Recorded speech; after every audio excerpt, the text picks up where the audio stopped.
When Valerie Bertinelli finally decided to open up, it wasn't to change the past. It was because keeping quiet had become harder than dealing with the sadness itself. For years, she held on to memories of Eddie Van Halen that were too messy to talk about, too full of feelings to think about again, and too painful to say out loud without crying.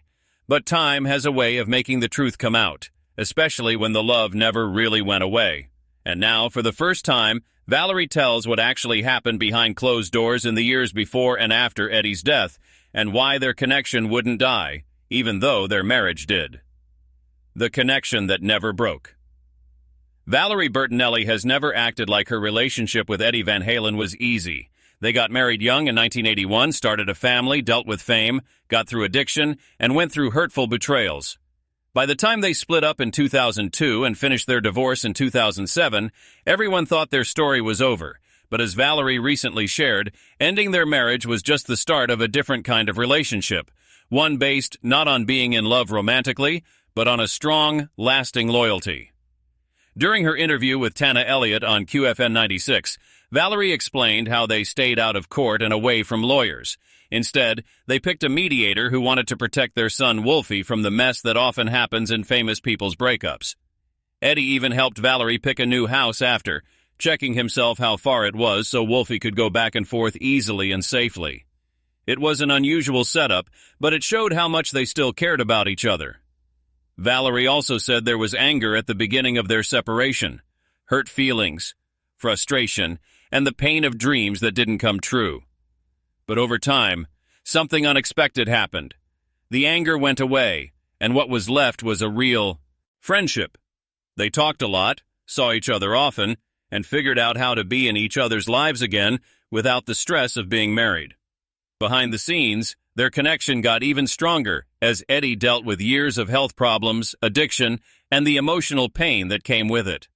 Valerie learned that sometimes love doesn't go away. It just changes form. And no matter how messy their past was, their bond stayed strong.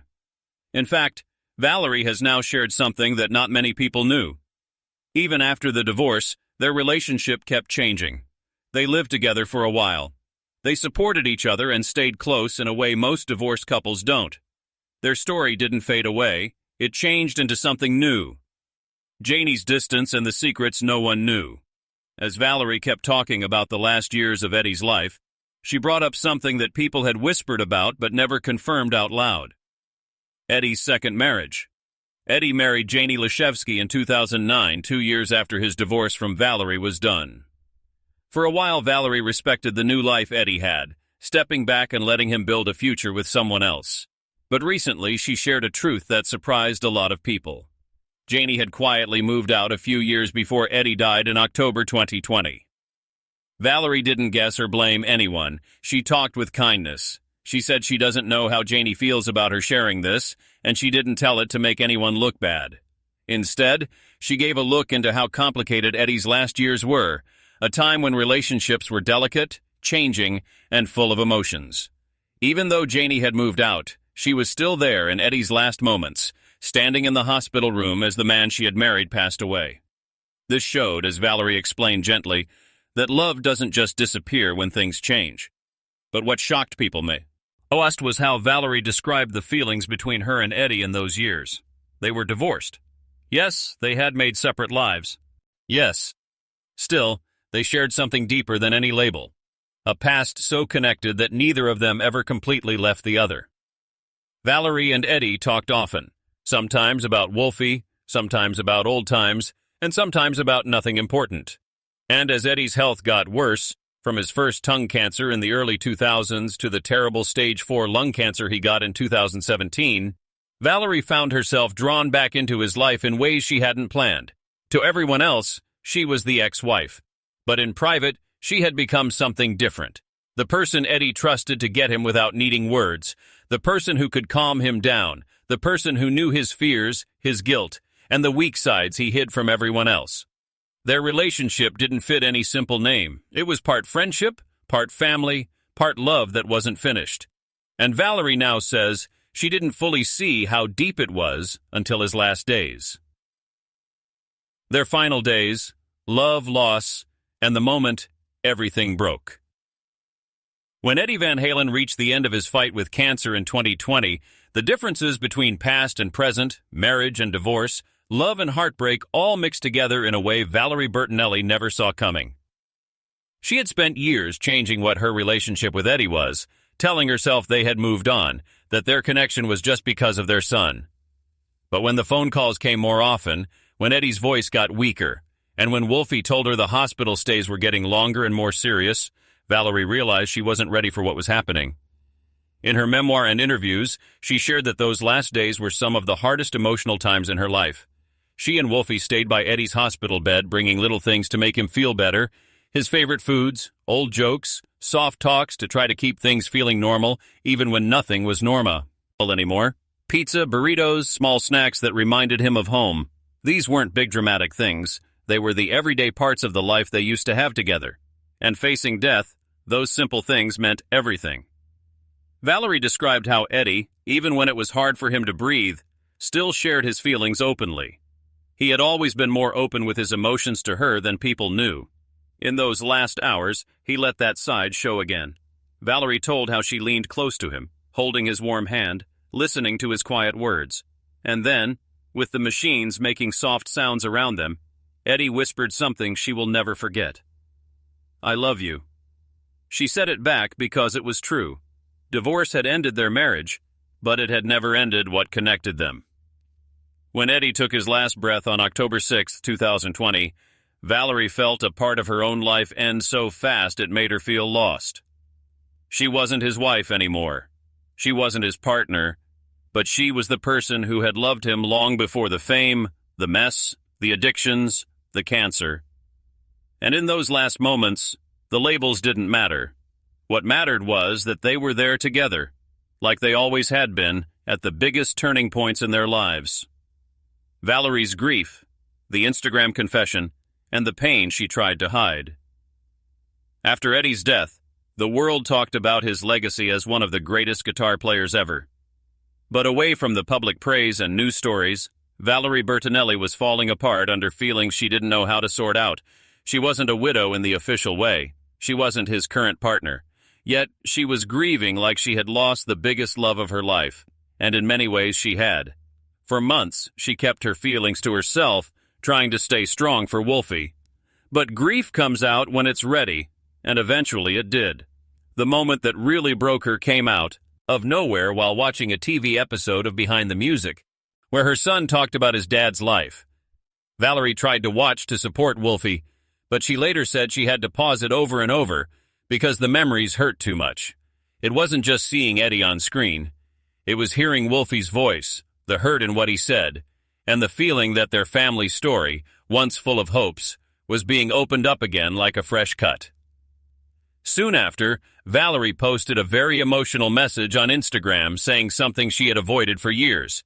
Eddie wasn't her soulmate. She had thought he was when they were young, but time and seeing things clearly made her tell the harder truth. Addiction, cheating, fame, and their own problems had hurt their marriage in ways that love by itself couldn't fix. And yet, the pain of letting go didn't erase the memories, the kindness, or the connection that lasted, even with everything that went wrong. Her words weren't to make Eddie look bad. They were about being honest with herself. She said she had acted like the grieving widow, even though she knew she wasn't really one. The mixed-up feelings of mourning a man she didn't live with anymore were hard for her to explain. But as she shared openly, the heart doesn't follow rules. It never does. Valerie's grief was messy, full of layers, and very real. Losing Eddie meant losing the part of her past that shaped her grown-up years, her being a mom, and so much of who she is now.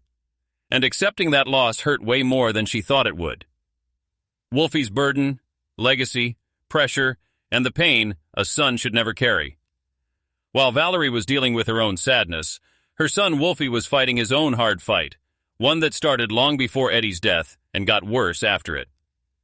Being Eddie Van Halen's only child meant getting a legacy that millions admired, but it also meant feeling pressure no kid should have.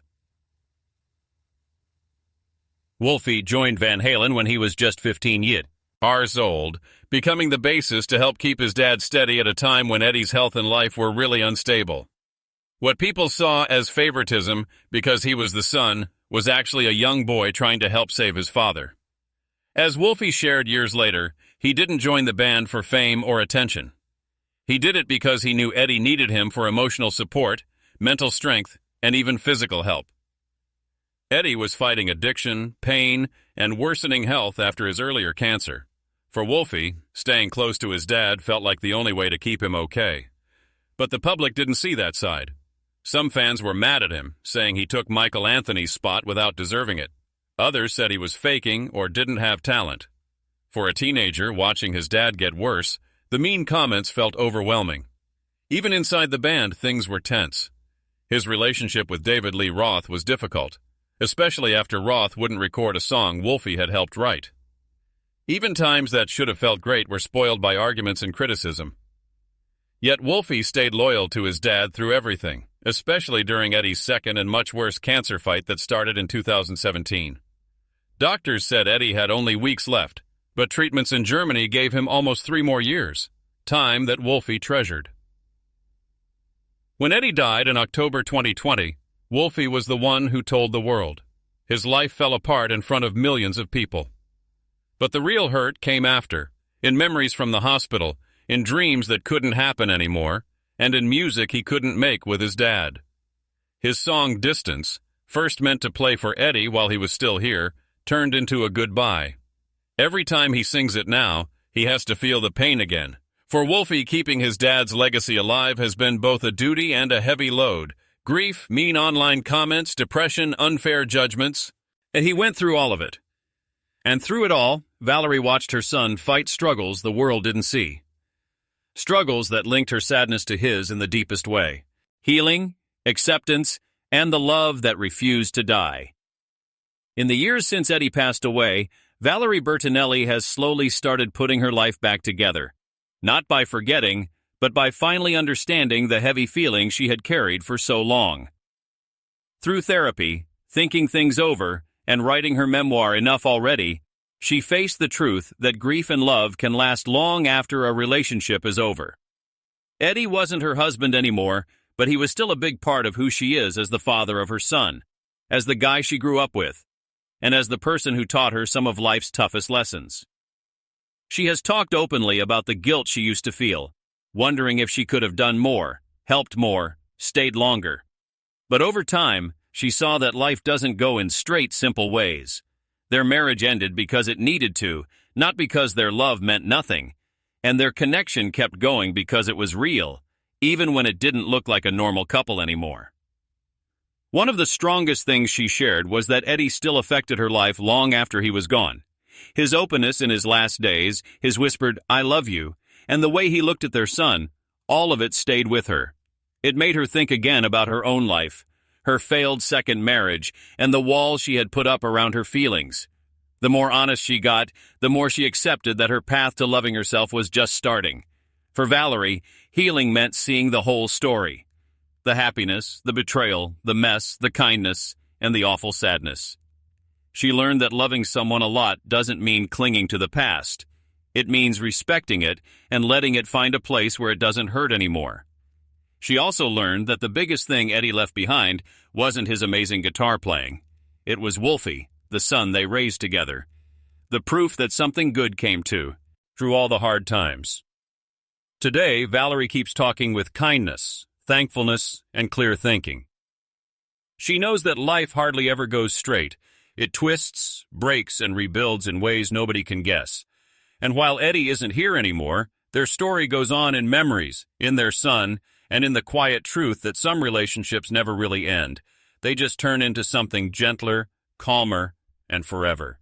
Their story is sad, complicated, and completely real. A reminder that love can change how it looks, but it never completely goes away. What moment from Valerie and Eddie's journey touched you the most? If you found this story meaningful, don't forget to like the video, subscribe, and share your thoughts in the comments below.